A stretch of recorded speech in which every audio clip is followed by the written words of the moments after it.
I'm David Carlin. I'm co-president with Nicole Walker of Nonfiction Now and co-director with Julianne Van Loon of the Nonfiction Lab at RMIT University. And I'd like to welcome you all to this special event of 2021 Nonfiction Now Wellington, the Low-Keynote by Mary Cappello. I'd like to begin by acknowledging that I'm speaking as a guest on Wurundjeri country in Bula, Quebec, just to the north of Naarm, Melbourne. I'd like to acknowledge the Woiwurrung and Boonwurrung language groups of the Eastern Kulin Nation as the traditional custodians of the unceded sovereign Aboriginal country on which I'm grateful to be living and working. I pay my respects to their ancestors and elders, past and present, and to all First Nations people who are joining us today. And now it is my great pleasure to introduce Mary Cappello. I first met Mary at Nonfiction Now in Reykjavik in 2017. And from memory, it was when we were both in the audience for the Nonfiction as Queer Aesthetic panel. And like everyone else, at a certain point, we were invited to don false moustaches. Mary was more than up for the game. At Nonfiction Now in Phoenix in 2018, by which time I'd become a big fan of her writing, we got to talk properly for the first time. And I got a sense of how curious and warm and open and unassuming she is, alongside being brilliant. She's the sort of person who makes time for you, who's not afraid to make a bond. Mary Cappello, you might say, is a poet, an essayist, a memoirist, and a critic, but often all at once. She's also for many years been a teacher of writing. I can only imagine what it must be like to be taught by Mary. But I'm helped by one of her ex-students, the playwright and novelist Ayad Akhtar, who opens his 2020 novel, Homeland Elegies, with what he's told The New Yorker is a very lightly fictional version of Mary. I had a professor in college, Mary Moroney, who taught Melville and Emerson, and who the once famous Norman O'Brien, her mentor, called the finest mind of her generation, a diminutive, cherubic woman in her early 30s, with a resemblance to a Raphaelesque Puto that was not incidental. Her parents had immigrated from Urbino. A scholar of staggering erudition, who quoted as easily from the Eddas and Hannah Arendt as she did from Moby Dick. A lesbian, which I only mention because she did, often. A lecturer whose turns of phrase were sharp as a German paring knife, could score the brain's grey matter and carve out new grooves along which old thoughts would reroute, as on that February morning, 2 weeks after Bill Clinton's inauguration, when, during a class on life under early American capitalism, Mary, clearly interrupted by her own tantalizing thought, looked up from the floor at which she usually gazed as she spoke, her left hand characteristically buried in the pocket of the loose-fitting slacks that were her mainstay, looked up and remarked almost offhandedly that America had begun as a colony and that a colony it remained, that is, a place still defined by its plunder, where enrichment was paramount and civil order always an afterthought. The fatherland in whose name and for whose benefit the predation continued was no longer a physical fatherland, but a spiritual one, the American self. And I can already hear Mary's voice, which comes through always so vividly in her writing. Her books are endlessly quotable because they're so full of gem-like sentences. In her book, Life Breaks In, a Mood Almanack, she writes, "Writing is a type of arrangement for voice and reader." And a little later, all writing, when it comes down to it, is nothing more and nothing less than the patient recreation of a voice-filled room. Her books, 7 to date, I believe, are never generic, always adventurous. Just listen to some of the titles. Awkward, a detour. Her collaborative work with James Morrison and Gene Walton, Buffalo Trace, a threefold vibration.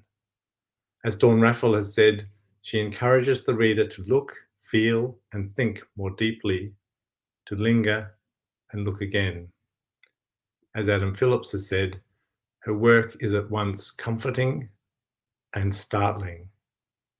She excuse me. She refuses to observe the tired old lines drawn between criticism and scholarship on the one side and creative writing on the other. She insists on an embodied essaying, both thinking and feeling intertwined, allowing for drift and pulse.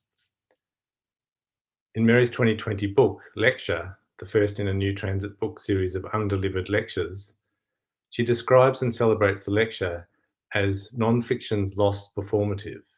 She writes, midway between a sermon and a bedtime story, the lecture is knowledge's dramatic form.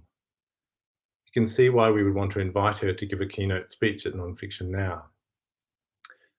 And when Mary first accepted the invitation to deliver a keynote for Nonfiction Now 2021, I know she was looking forward to performing live on stage at the National Library in Wellington. When that became impossible, we wondered what else might be appropriate for someone so attuned to nonfiction's dramaturgy. Maybe not a keynote, maybe a non-keynote, a low-key note. What would that be?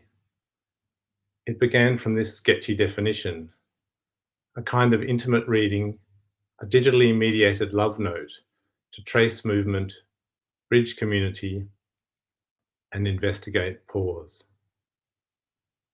During the low keynote, we're going to turn off the chat so as to allow you all to listen. But once it's over, we'll open the chat up again and encourage all of your responses and questions to flood in for the Q&A afterwards.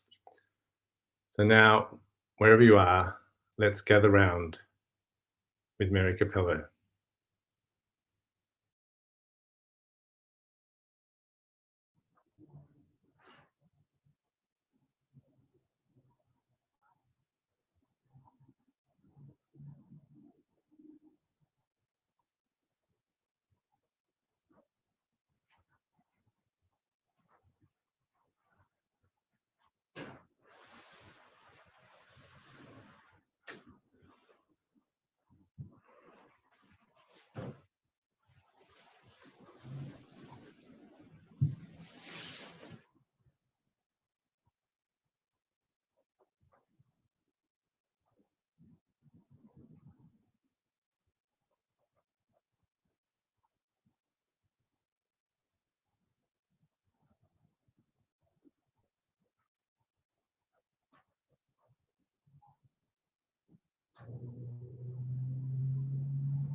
Before the crisis came, the crisis that had already arrived without our seeing it, the crisis that was always imminent, that we felt but could not fully countenance in the age of Trump.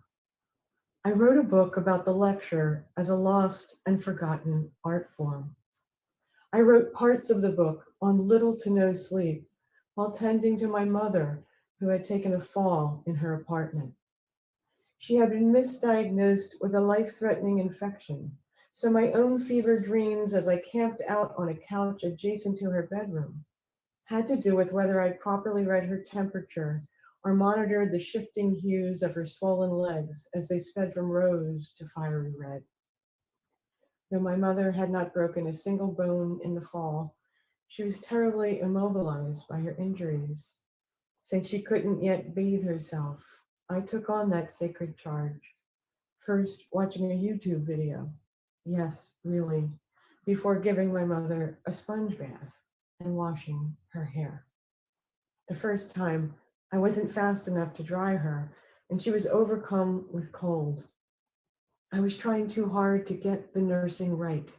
It was the way I did everything in life, applying a stringent perfectionism, lest I be discovered for the fool that I am. On second try, I was more able and willing to feel the sponge as it met her body, to let her help me. I leaned into her voice and felt the holiness of the encounter. We shared the same thick curls, and she still had jet black hair amid the gray at 84. But her curves were hers and hers. alone. The last time I'd seen my mother's naked body, I remember realizing, was probably at birth. One night during this mutual trial, the pain was impossible, and I was hard pressed to find what might work to relieve her suffering. She couldn't get out of bed and to the bathroom on her own, so I took her there throughout the night, each time fearing she might fall again. We listened to her favorite pianist, Sviatoslav Richter. I tried playing a meditation tape. Nothing I thought of to deliver my mom from this long night of the soul did the trick, until she herself brought herself out of the pain and somehow slowly back to herself. She did this by reciting Coleridge's Rhyme of the Ancient Mariner, most of which she knew by heart. Even as she grew tired, she wanted it more, and Henry Wadsworth Longfellow too, in particular his Psalm of Life. Eventually, she asked to hear someone else in recitation, and Ian McKellen's vocalization of rhyme took us the rest of the way to daybreak. I wouldn't want to say the poetry was an opiate. No, these poems were not that. They did not, like codeine, knock her out. Like a good lecture, the poetry didn't put her to sleep, but allowed her to sleep. The tempo, the movement, the rising and subsiding, along with the fact of having committed the poems to memory and having carried them with her from a very young age, under the tutelage of teachers she revered, not merely in some part of her mind, but as a kind of bodily memory, tethered her and lifted her simultaneously. On notes near enough to resemble each other, but equally far apart, she sang, "Tell me not in mournful numbers," and "As idle as a painted ship upon a painted ocean," until eventually she drifted out of the unremitting presentness of anguish to the prolonged and beautiful timelessness of sleep.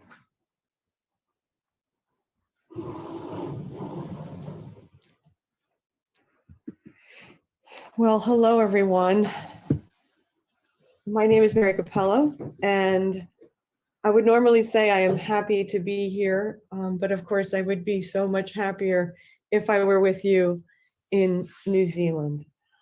I want to thank everyone for working to juggle and adapt to constantly shifting circumstances. I really cannot begin to imagine, although I think I can try to imagine what it has taken for you to bring this conference to fruition virtually. And I want gratefully to acknowledge my keynoting colleagues, Nahuete Akatuku and Beiruz Buchani, from whose work and whose lives I'm learning so much and through which I experience the most extraordinary inspiration.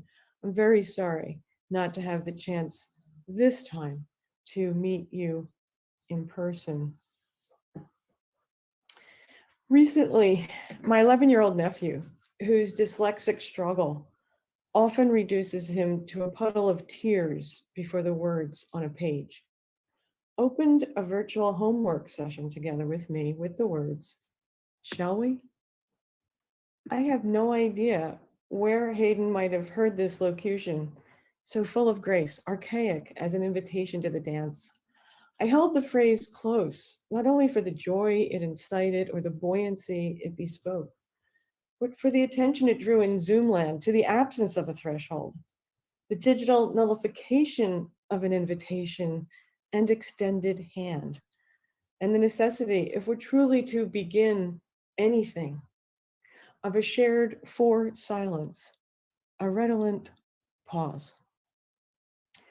Both early and late in her career, Hannah Arendt argued that what bounds us as humans isn't that we're mortals, but that we're natals, creatures whose liberation depends upon our ability to begin or be born. So from my dear nephew Hayden to you, let us begin, shall we? Mary Ruffel, in a recent interview with Tina Kane for the AWP Writers Chronicle, offered the aphorism, "History eats itself for breakfast." Yes, I thought, like a snake eating its own tail.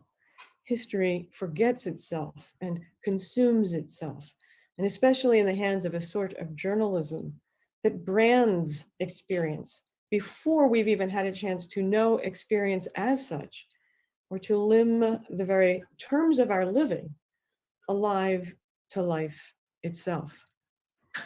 The tyranny of the referent, especially now, I think, and especially in the United States, where we're really good at this, is making us stupid and inducing a false powerlessness. It's reducing thought to consumption. It's making us so full and so empty, all manner of reality reduced, more to the point, packaged into so many chicken nuggets shoved in.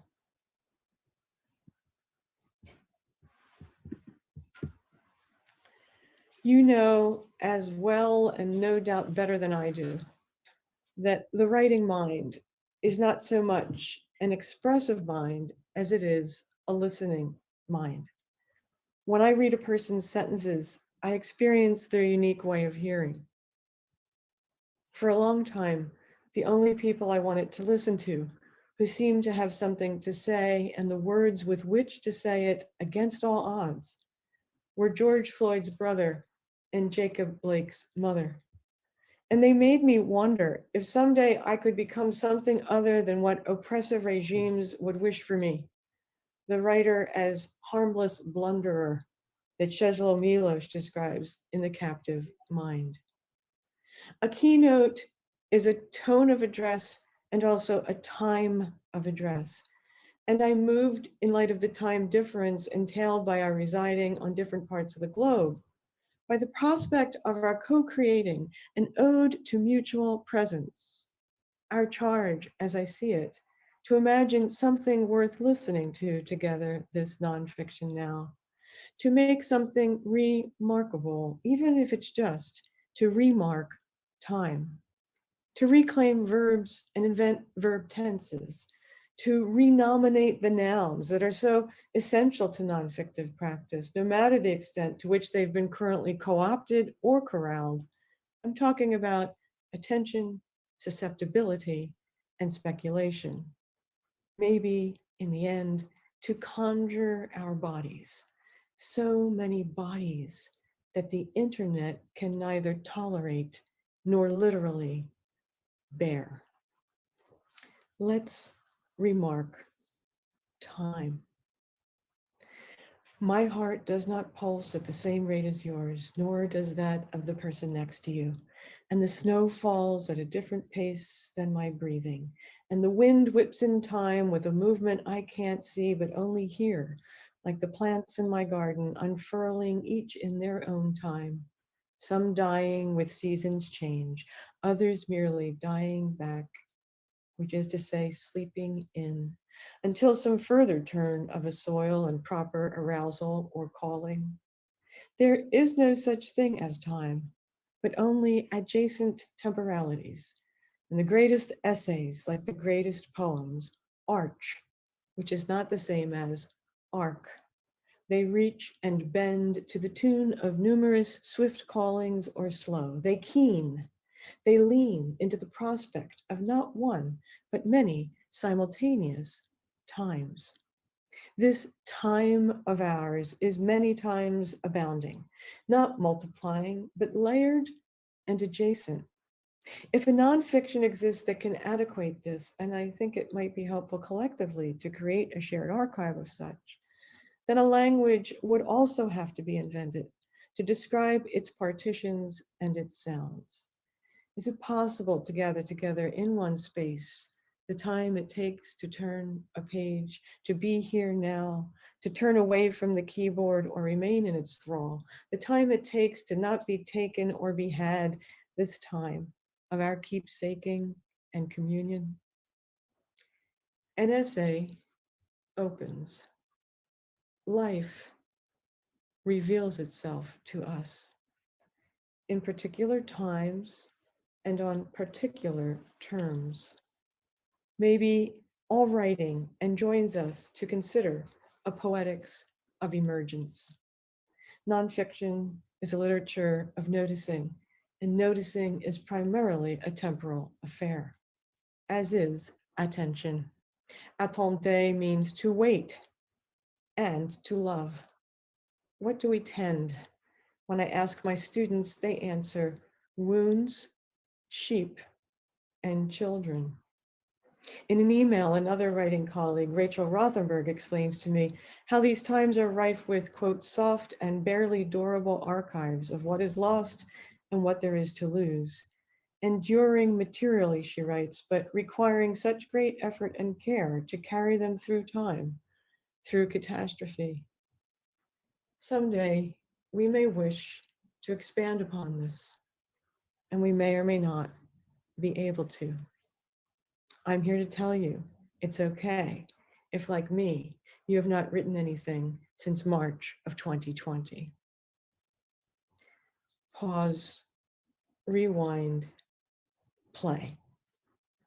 I want to pause enough to hear what's being said, then replay it with a difference. Una pausa. I love the way the word, oops. Oh, you didn't get to see una pausa for very long, and now everything's showing. So let me una pausa and pause.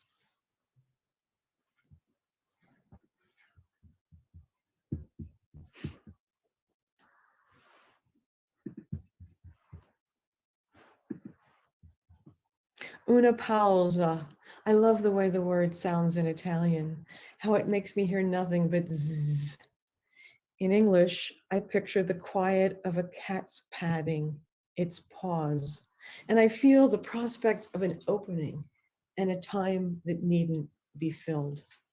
We need to stop in order to see and hear and grasp.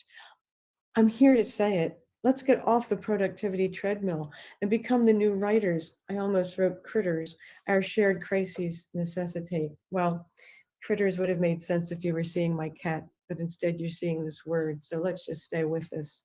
This takes time and the discovery of the distance between the intervallic, the interrupted, the stall or the suspended, the pregnant pause or the awkward silence, the difference between silence chosen and forced or coerced.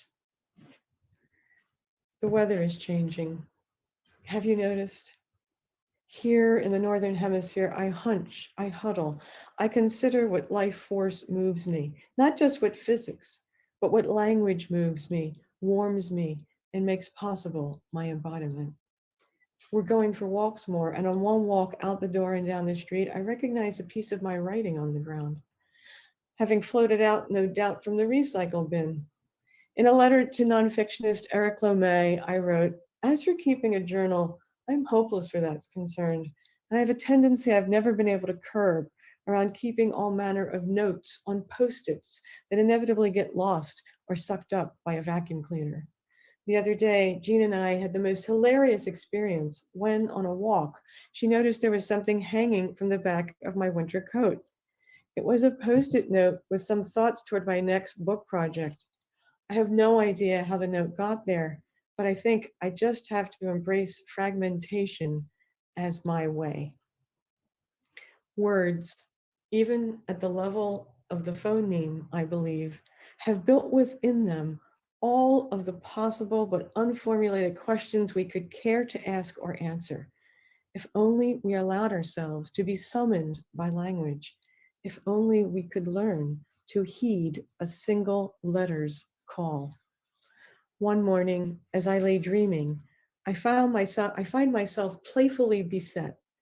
I'm sleeping, but trying to hear the difference between the words chaos and inchoate. They seem like they should be related, if not versions of each other. But in one case, the A comes before the O and the other after it. Shouldn't it be the case that the inchoate is a form of chaos, another word for it? Then why the reversal of vowels? While it's true, I may not have composed much new writing since the pandemic began. I have been composing a relationship with the nephew who I quoted, at the outset. This is what the dream animates, I conclude, my desire to read the way my dyslexic nephew reads, and therefore to understand him so that I can better help him. What I discovered inside a dictionary when I awoke was astonishing, that the words were as far afield as they were close. Though they each were synonyms for incoherence, chaos hails from the Greek word for the abyss or the void, chaos, whereas inchoate comes from the Latin word for strapping a plow to a team of oxen, incohare. Was incoherent a relative of this word too? Is incoherence the starting point of all meaningful work? What the words have in common is a notion of beginnings. One definition of inchoate being recently or just begun, and one famous touch point for chaos being the formless confusion, aka the void, at the beginning of creation in Genesis. In the beginning, there was incoherence. I disagree. In the beginning is promise, an utterly full to the brim focal point or dot. Incoherence is reserved for the middle and the end. What's our calling? What's our errand in times compelled by crises of meaning and semiotic collapse? If this is where we've collectively arrived, where did we go wrong? There's something to be said for addressing a crisis by refusing to address it in its own terms, or even referentially at all. Sometimes you just want permission to contemplate, to be invited to listen. And for this, you need a notebook. Sometimes you just want to be compelled, as our Australian colleague Francesca Randall Short instructs, sometimes you just want to be compelled to sketch.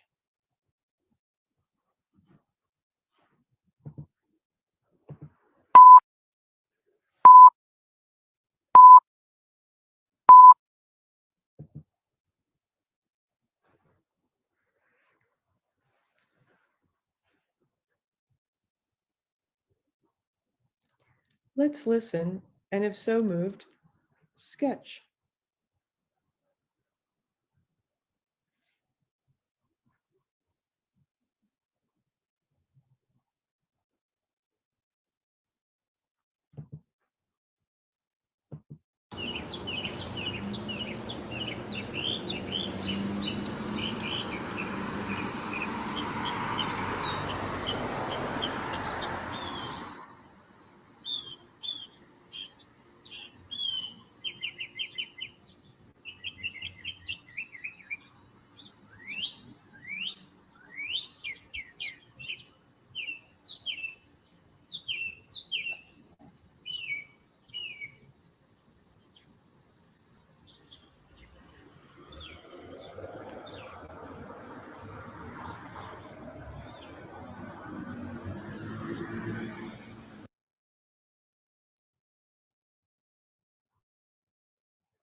Let's take a nap.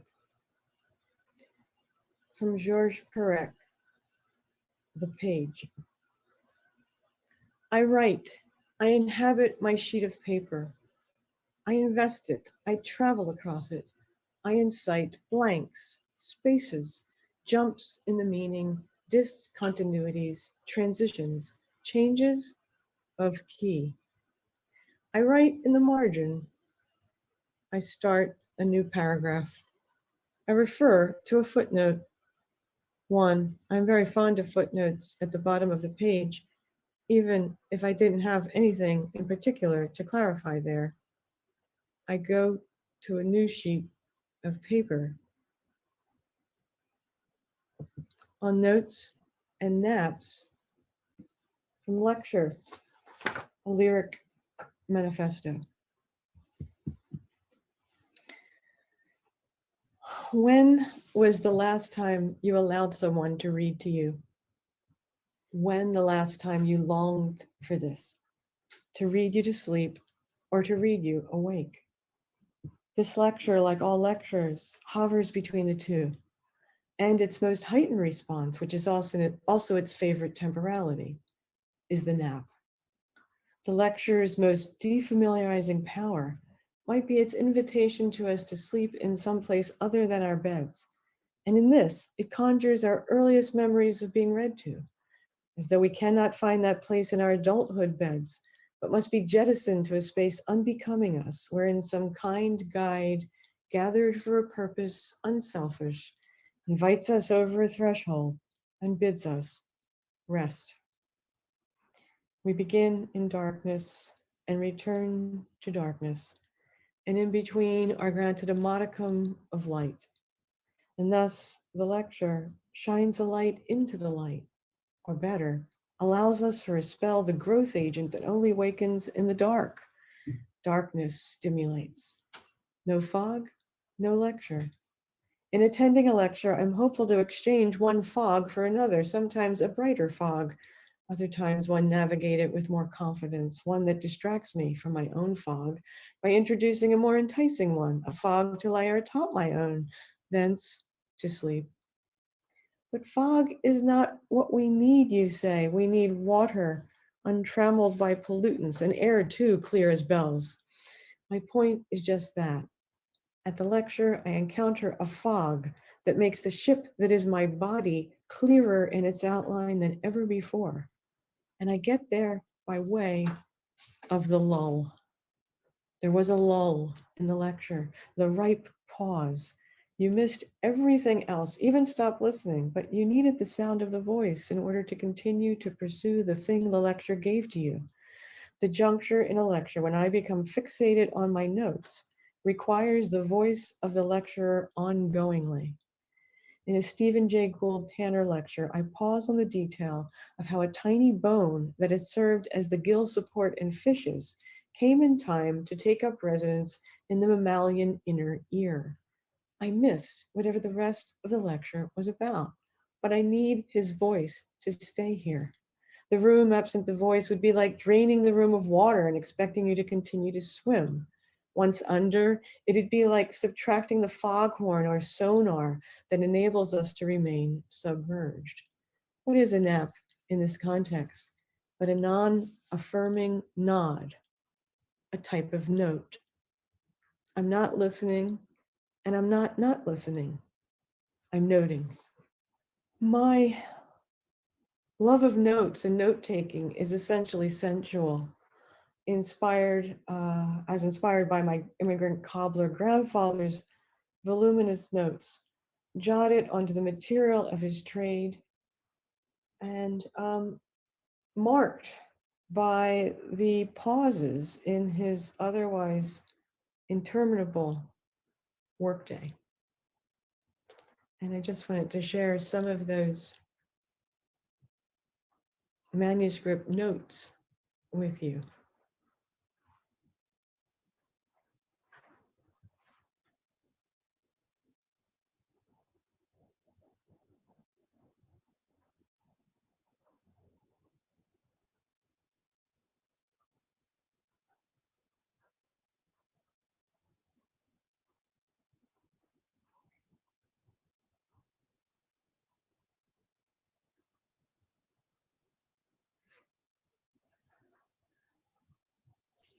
And on this last one, he's written, "The sweet and ever ready friend is poverty.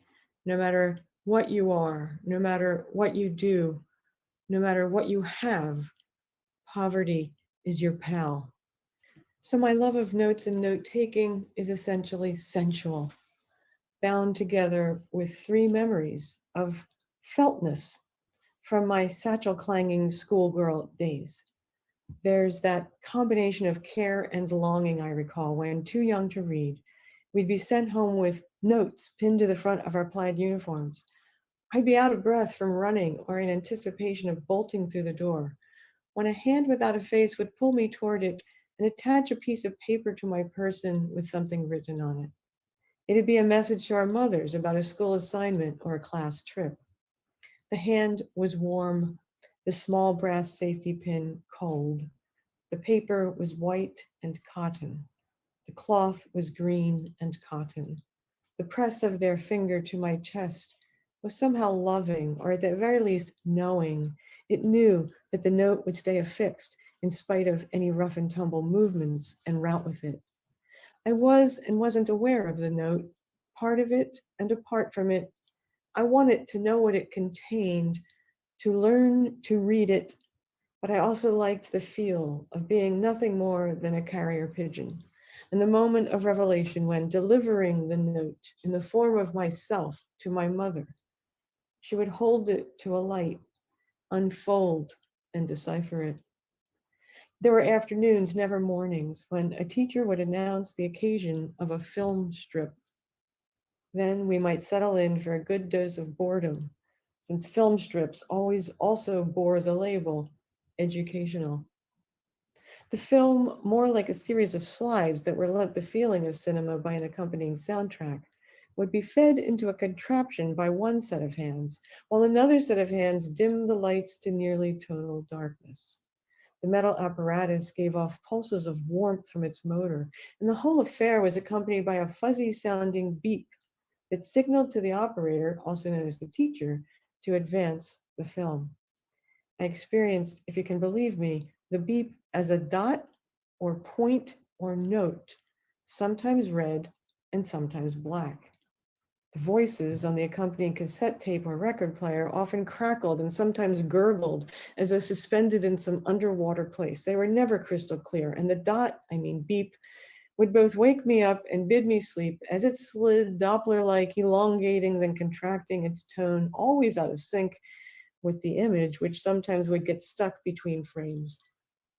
It would feel to me then that the room had become layered with a kind of ectoplasmic cookie dough that, hovering around us, urged into being the most surrealistic naps. Each memory of a note-filled feltness had to do with noticing, which had to do with missing what we've been told to pay attention to. I don't remember a single piece of information from a slide reel, but I was forever impressed by its intervallic dot. So too with the educator's instrument called a pointer. I'm not sure what it pointed at, what it aimed for me to see, but I do recall a feeling of experiencing it as a false finger with a bendy rubber tip. I remember fastening on the way that it softened when it pressed into a blackboard and smeared the chalk.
Let's Remark, time.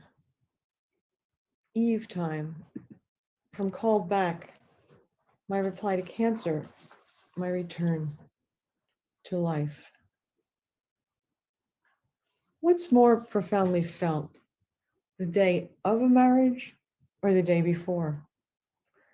An eve is a corner in time, whereas the day of is the other side of time's street. For many months and more, we lived life as a series of eves, of news, of surgeries, of chemo sessions, of scans. Neither the day of nor the end of day, the about to is where we dwelled. For stretches, our lives were made of days before. We were consistently almost, but not fully, and yet differently poised than the person about to sneeze or the person who was just about to say, because those are moments that don't become minutes. Those are spots of time in which you are left behind. Whereas the ticking of our eve taking coiled us inside a spring that would be sprung not today, but tomorrow, this time of not full knowledge. I found it best, if possible, to bike on such days because it was faster than walking and allowed me to pass. It was easier than strolling, which suggested baby carriages and thinking, leisurely consuming. It entailed coasting, occasionally pumping, alerting and retreating. It involved bridges, but best of all, trestles that foretold of things safely transported rather than ushered in, and of childhood lingering above a creek and death-defying dives I never went in for, but only watched. Biking in eve time was filmic because the landscape flickered past without you in it. And it wasn't even something to do in the meantime or something to do while you waited. It had its own integrity. It was a pedaling best done toward dusk, but without the habit of every evening. Because in eve time, it's important to carry yourself somewhere, not recklessly, but riskily, knowing full well that something will happen tomorrow, but not what. In eve time, I want to echo a silly Hallmark Post-it note and tape it to the fridge. Do it now. Don't wait until you're sick to have a sponge bath. Every day should be parsed by such. We should also walk together more to mark occasions rather than raise a glass or eat. We should choose a spot and then disperse inside it, bloom. As on the day I got the news and we received each other with pizza and wine in Blythewald Gardens. Okay, so food and drink did figure for us, but afterwards we walked amid wild scarlet roses, many seeded in weeping beeches, leathery leaves. It was early June, and I could see from the back of his shirt that Arthur was sweating, while Kaylee was outlined in bamboo, while Jean read the map, and I pointed, while Karen trained her camera toward a rush of floating lilies and the shape of Arthur's shadow vibrating inside a fountain like a splash. Some flowers were so tiny as to be lost among their leaves, while others performed an undulating rose cascading downward, while other kinds were single bursts of pink or white or red. The perfectness of flowers made the day less wrong. And the fact that we didn't stay together on the paths, but remained open, and no one cried, except to exclaim about a fountain figurine that clutched an overly fat fish. As for a sponge bath, nothing can compare to it. Neither the rush of a shower, nor the languorousness of a tub bath, because it unfolds in parts and increments like the knowledge of your body as you lightly soak it with a sponge soaked in basins filled with steam.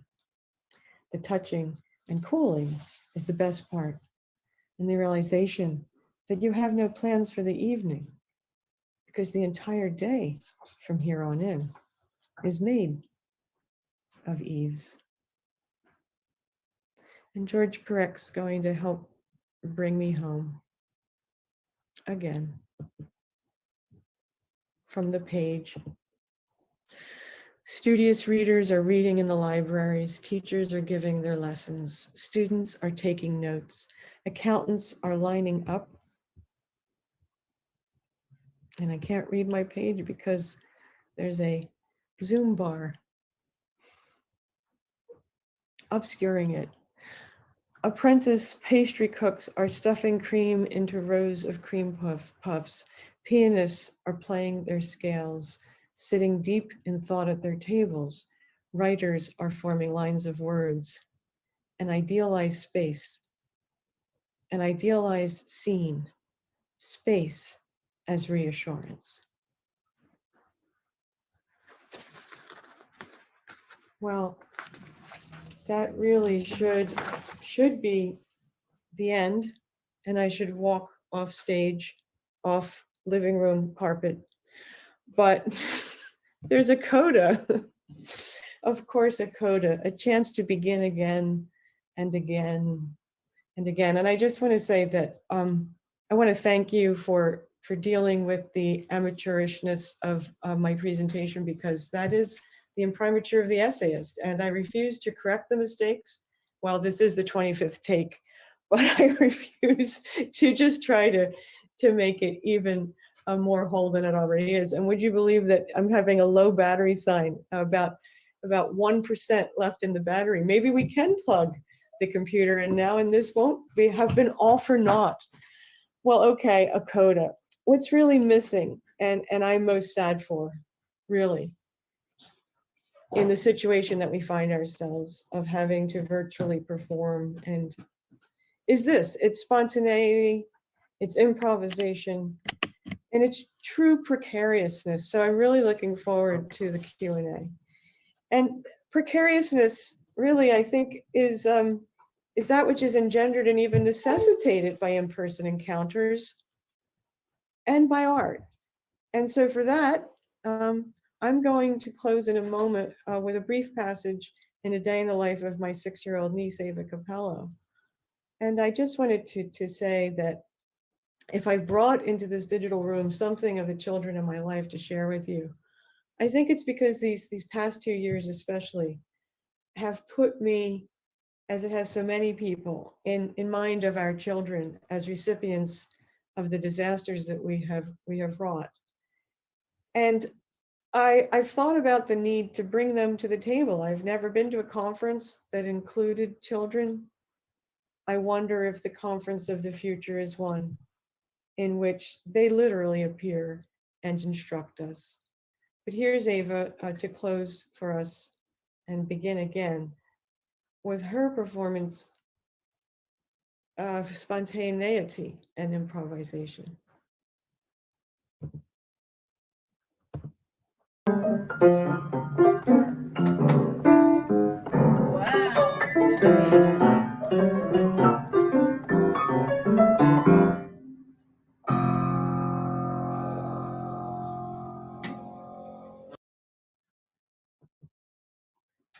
Thank you so much.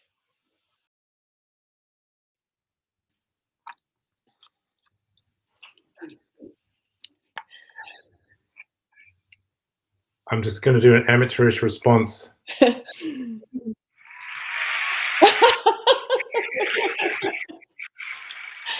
you. And I would welcome everybody now to join us here. Shall we cross the threshold and enter the Q&A space? Absolutely. So yeah, if people would like to respond in the chat with any notes and thoughts that you had during Mary's beautiful keynote. It was such a gift, Mary. Thank you. Well, thank you. And have you come out of your nap, David? Are you? Are you well rested? Are you well rested? I had a little lull at one point, as you suggested. It's so lovely to be invited to reconsider the lecture in that way. And I'll also invite people to add things to the chat, to add questions to the chat as well. Sure. Well, David, I want to start by thanking you for that absolutely beautiful conversation that you were having with my work at the outset. it was very moving to me, and I'm very grateful. And I especially was, of course, moved that you brought Ayad Akhtar into the room with you, and for the two of you to share that space was very exciting to me. Oh, Too. that's good. Yeah, I'm pleased. I thought I was so rather springing that on you. So I hope that you would appreciate that. Yeah, yeah. So I might kick it off. I've got so many questions. Well, really, I mean, more than questions. I just have like lots of notes of bits of your talk. You know, your talk, which I've written down. So many little um,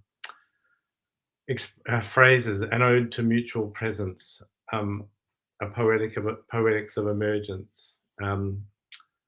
Let's get off the productivity treadmill. Mm. Maybe maybe we could start. You ask at one point, what do we tend? Somewhere else, I think you say, what's our calling? What's our errand in this time?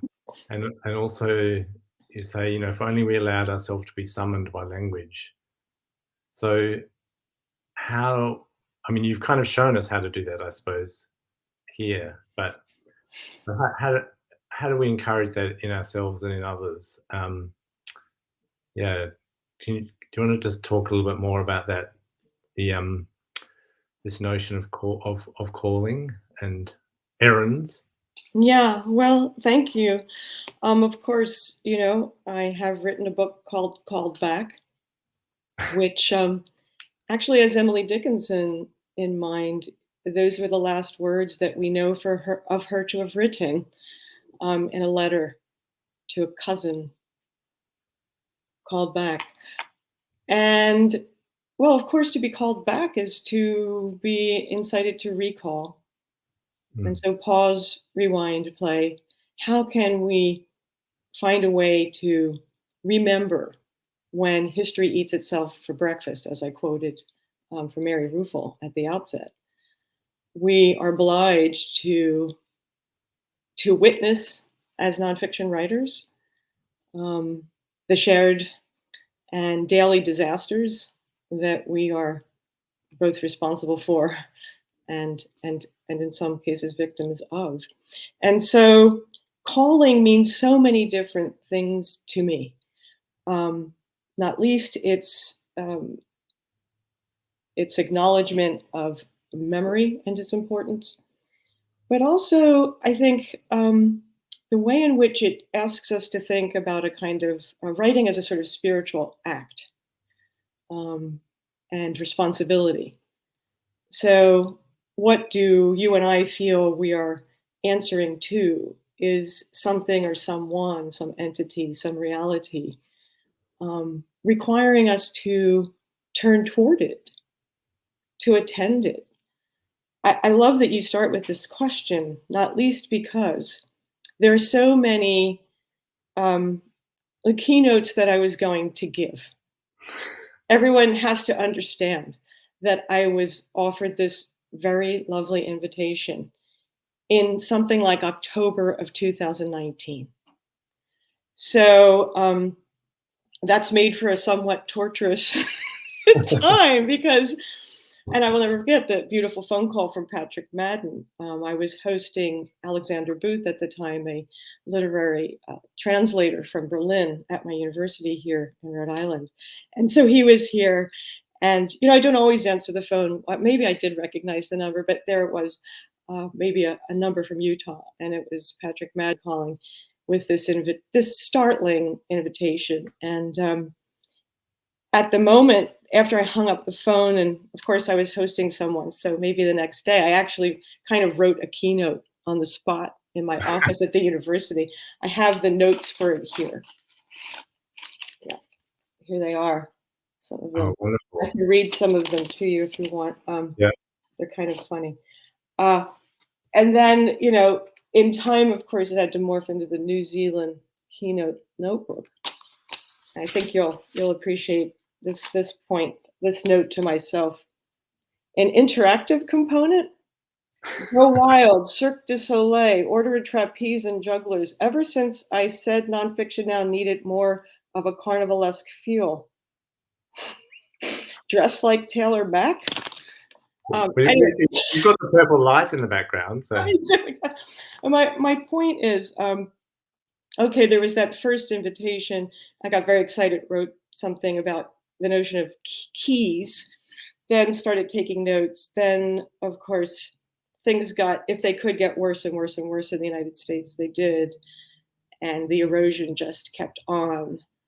And then, of course, we had on March 2020, the announcement of the pandemic. And I know that across this time, I wrote to you about feeling like we were dealing with the failure of the imagination. And maybe I could address that, or maybe I could just list all of the things, all of the horrors, and maybe I could do that. And what is my point? There was a moment where I felt that I had really arrived at what I could address. And it had to do with being called, actually. And it was in a passage of Freud's famous essay on the unconscious that I happened to be teaching in a class on dreams and literary nonfiction. And I kind of don't want to quote it because maybe I'll speak to this someday. I kind of want to keep it there, but it's a moment in that essay where he talks about how the psyche does so many things to make sure that we continue to sleep at night and not that sleep not be disrupted. Except, he says, in these several instances when, if an X is called by a Y, or a Y is called by a Z, or an A is called by a B, and it's these examples that he offers that are so beautiful and wonderful and weird, right? These are the instances when someone will wake up. And so, again, this was sort of, again, before so much time had passed, so much had happened locally, nationally, globally. I was not going to offer that keynote, in other words, but that was one of the early ideas. And I was thinking, in preparing to be with you today, that in a way, where I've surrounded myself with books, by the way, because we need to have a nest, when we're to warm ourselves. Yeah. My notes, of course. Well, I realized that I might have an essay waiting to be written in the palimpsest that are the many layers of and incarnations that the idea of the keynote went through for me.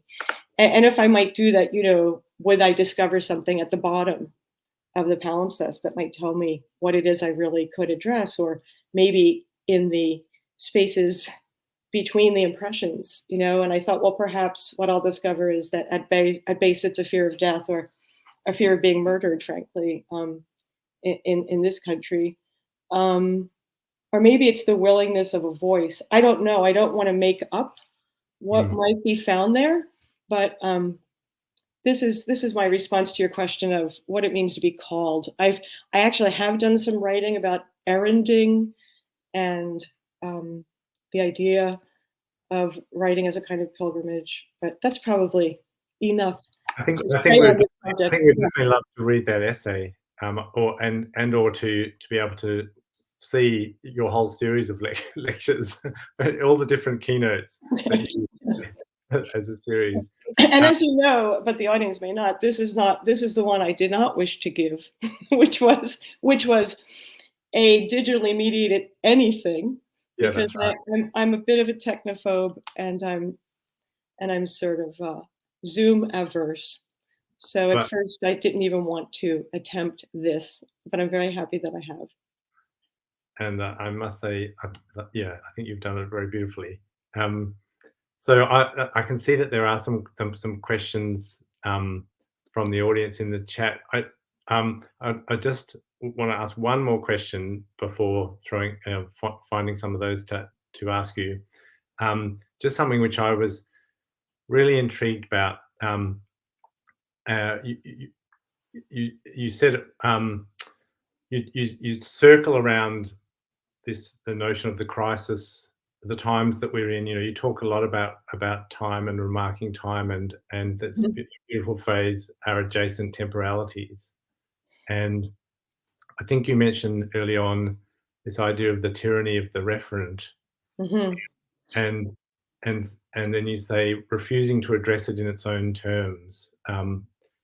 So I just I was really curious for you to talk a little bit more about this notion of a kind of counter discourse that you're that amongst all of the sense of crisis that we're facing at the moment, Yeah. I think you said in the email, that this leaves us with nothing to say or merely reiterations of what is said day in and day out, none of it illuminating or empowering. Yeah. Thank you, David. I think in some ways you just answered it for me, but I'll try to continue to address it. I felt, especially with the announcement of the pandemic, there's so many catastrophes layered atop one another, to invoke palimpsests again, that I certainly could not proceed as though business were usual. And it was fascinating to me how many times I might hear on the radio a great writer telling us that nothing had changed for him. Life was still the same. His wife was still cooking while he wrote in the special room designated for him. How could anyone really say that nothing has changed, and especially that their writing hasn't changed, and that, well, they're always a bit of a monk, and so now they're still monkish. It seems like a grossly irresponsible thing to me to say. Now, I'd be the last person to propose a non-referential writing. I was trained in traditions of new historicism and the necessity always to acknowledge the moment in which we are living and writing, and to speak to the distinct nature of the historical moment that we're in, and not to presume sameness.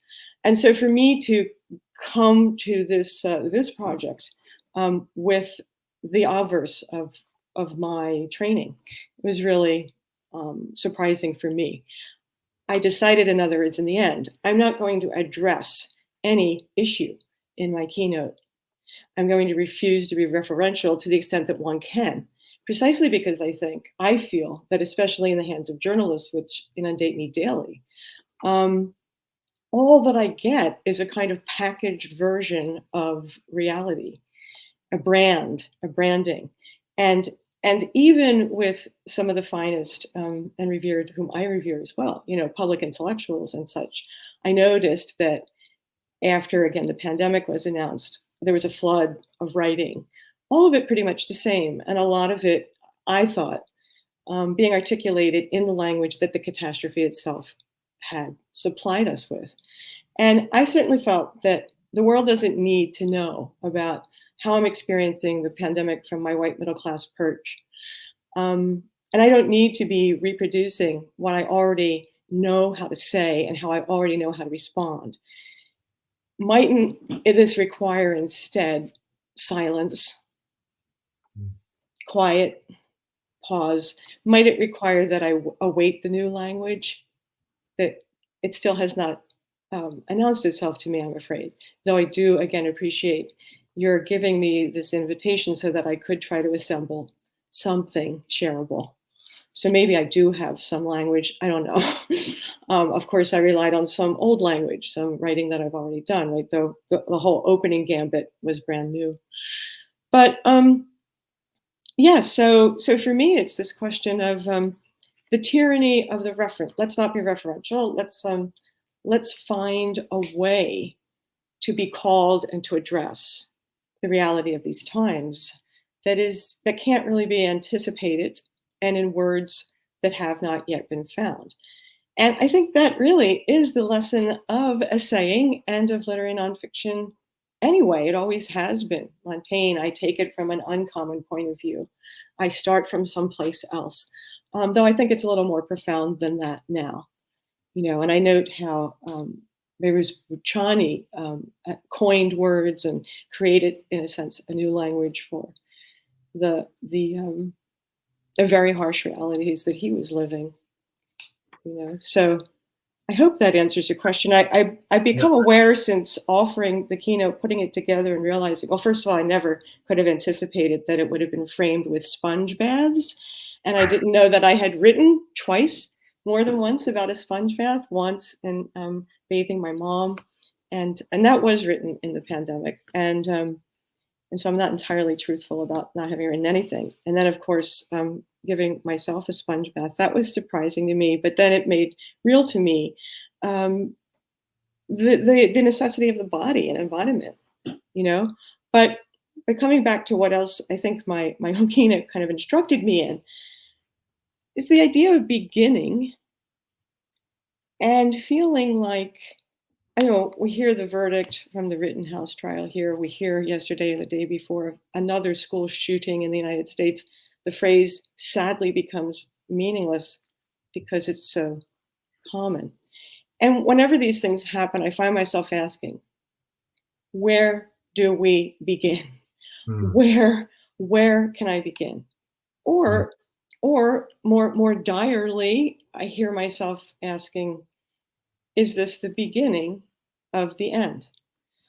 And so I think I see what it is I put together here. It has to do with beginnings, and I turn back to Hannah Arendt, who reminds us that that is what it means to be human. That's the gift of humanness, and that is where freedom is found. Political freedom happens through and in our ability to begin. That's very different from saying we need a discourse of hope or even futurity. It really is about presence, and it is about promise. And so that's where that dot came in. I felt like there is no void at the beginning. It's in the middle and the end, but at the beginning, no. So okay, I'll, there's a question here from Sri Ayer. Mary, I wonder what your thoughts are retaking the audio as a point of inspiration, like listening to the radio, podcasts, music, talks, etc. Yeah. And how that transitions into the written form. Yeah. Thank you so much. And do I say your name Sri? Yeah. Sri, thank you for that question. Oh my gosh. Well, I can recommend a book. Well, I have written a book about mood, much of which is sonic. And it's there on David's bookshelf. Look at that. And that's pretty wild. Okay, that was not planned. That's very sweet that you did that. Product placement. Life breaks in. Oh, I can't tell you how intuitive your question is for my work. From a very young age, I have been preoccupied with not so much with music, though I grew up in a musical family, but with sound and audibility and the absence or presence of sound, or the absence or presence of being able to hear. I did grow up in a very loud household, and I sadly was, had a father who was violent, both physically and, well, I would say both suggests a contradiction, but he used his voice violently as well as his hands. But so audiology and what comes in through our ears has always been very, very important to me. As a child, I wanted to learn sign language, and as a college student, I did work in radio. I wanted, as a college student, for people to turn the radio on and hear poetry in the way that they would hear music, with no commentary, just poetry. And so I think it was maybe, I've lost track of time because I've gotten old, but maybe it was like around 2000 something, early in this century, I became especially interested in sound, and I started to pursue what I called literary acoustics as a field in which I became a kind of autodidact, only to discover that it was a field that was actually coming into being without my authorship or without my knowing it. And so I discovered a community of people who are interested in similar questions. And that might be a long answer to your question. I do like to think that radio inheres in a way that other technologies have not, which is to say, television has changed. So many visual modalities have changed radically. Of course, people in radio will tell you that it too has changed radically because it's about platforms and packages and such. But I do think it hasn't changed insofar as if you're driving your car and you turn on the radio, and maybe you still do that even, you are alone with a voice. And yes, so thank you for that. And maybe radio can hold out some prospect for us of helping us to learn how to listen. There are so many amazing comments in the chat, Mary, that you can read afterwards. I'm conscious of the time. I'm just going to try and squeeze in one last question that you might make a quick response to. Anne Carson has asked, I really love the idea of being more than the oppressive regime wants us to be through our writing. Can you say more about these ethics? Oh gosh. I think that as a girl and then a woman and as an eventual queer, I've always had to think past what was expected of me. And I think that, it is a kind of commonplace. I think that we've come to share a kind of bludgeoning by the doom scrolling, for example. And I think we all know, because we've been working our lives to bring to the page or to the stage that which cannot be articulated. I think that we all know that there are alternative truths, there are alternative discourses, alternative realities, alternative ways of being, and that the monochrome of oppressiveness is not the rule of the day. It's not going to win. It's not what rules. We rule. We nonfictionists, and that is it. I mean, we have this responsibility to represent the archaeologies of real, the archaeologies of truth, and therefore, no, I refuse to brand the virus. Very pretty, isn't it, in its branding? But let's resist that. There's a lot to say about that, and of course, I know we're out of time, right? So I was quoting from Milosz, of course, for that, the captive mind, and well, I don't know what it will mean to show it to you. It's a library book. We are out of time. It's but embodied. That's a wonderful place to end on, with resistance and refusal. And just to say to everybody too that there's a new edition of one of Mary's books called Back, My Reply to Cancer, My Return to Life, which a small press, Fordham Press, has reissued and is now, I think, available to Nonfiction Now conference goers. There we go. So it's a wonderful book for those of you who haven't had a chance to read it yet. And thank you all very much for joining us. Now, thank you, Mary. Again, it's been such a pleasure to listen to you and to hang out with you here. And for everybody, we now have a break before our next panel sessions. So we can go off and have our lunch or our breakfast or our midnight snacks or our dinner or whatever it is. And thank you very much. Okay. Thank you. Grazie. Ciao. Ciao. Bye.